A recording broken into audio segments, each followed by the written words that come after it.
3 muertos y 100 heridos al descarrilar un tren en Milán. Pasadas las 6:50 de la mañana, varios pasajeros del tren que se dirigía en hora punta a la estación Porta Garibaldi de Milán empezaron a notar un fuerte temblor bajo sus pies. Algunos testigos aseguran que parecía que el convoy estuviera arrastrando algo por los raíles. A la altura de Pioltello, el maquinista activó el freno, se oyó el silbido de los discos contra la vía, el olor a quemado y durante 2 minutos el convoy de 8 vagones se deslizó con parte de las ruedas fuera de la vía hasta que impactó contra un poste de la luz. El accidente, el segundo que se producía en pocos días en ese tramo a las puertas de la capital lombarda, provocó la muerte de, al menos, 3 mujeres y alrededor de 100 heridos leves. A bordo del tren, que circulaba completamente lleno hasta la capital económica de Italia cuando estaba amaneciendo, se encontraban alrededor de 350 personas en el momento del accidente. 5 de los heridos están también en estado muy grave en el hospital de San Raffaele. Las labores de rescate del resto de personas que viajaban en el tren de 8 vagones han terminado ya, pero la portavoz del Ente Regional de Emergencia y Urgencia, AREU, en italiano, de la región de Lombardía, Cristina Corbetta subrayó que el balance por el momento es provisional. En el lugar del accidente hay todavía numerosas ambulancias y el hospital de Monza, el más cercano, ha suspendido todas sus intervenciones sin urgencia, a la espera de la llegada masiva de heridos. Muchos familiares de los pasajeros se encuentran a pie de vía intentando tener noticias de sus allegados. Las causas del descarrilamiento, en una de las vías más transitadas de Italia, 530 trenes al día, están siendo investigadas por la Fiscalía de Milán. Pero todo apunta a que un trozo de la vía ha cedido con el paso del convoy y ha provocado el descarrilamiento de un tren que no era particularmente viejo, según el asesor del gobierno de Lombardía. El comisario jefe de Milán, que se ha acercado al lugar del accidente, ha anunciado que hay una investigación en curso por desastre ferroviario.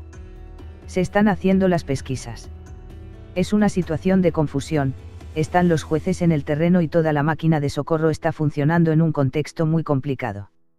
Hay que proceder con calma, pero hemos encontrado un pedazao de la vía que ha cedido un par de kilómetros antes de donde ha descarrilado.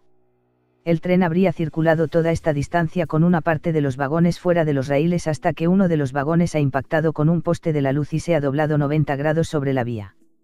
La parte central del convoy ha sido la que se ha llevado la peor parte. El tren, cuyo maquinista ha resultado ileso, pertenece a la compañía Trenord y circulaba entre los municipios de Segrate y Pioltello cuando ha descarrilado.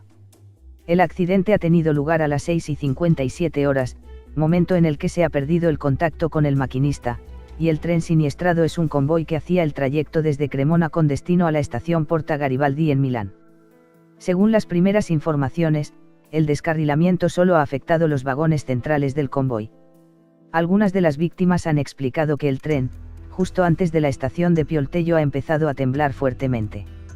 Hemos entendido que estaba a punto de suceder algo grave, ha señalado Gianmarco, de 25 al periódico La Repubblica.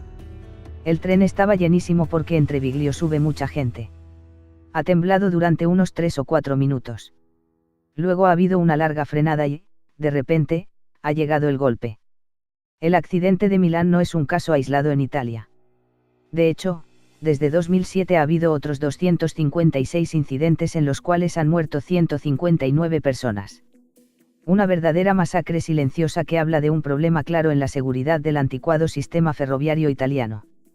Las cifras totales son menores que en la mayoría de la UE, 824 accidentes al año, pero la gravedad es mayor. El último accidente ferroviario importante en Italia se produjo en julio de 2016, cuando la colisión frontal de 2 trenes que circulaban entre las localidades de Corato y Andria, en la provincia de Bari, región de Apulia, sur de Italia, provocó la muerte de 23 personas y 50 heridos. En aquella ocasión, el accidente se produjo en una vía única, que soporta más de 200 convoys diarios y que debía haber sido desdoblada con fondos concedidos por la Unión Europea en 2012, pero cuyos trabajos se habían ido retrasando durante 4 años. En esta ocasión, también empiezan a oírse ya las voces que critican la falta de inversión en la vía donde ha ocurrido el siniestro.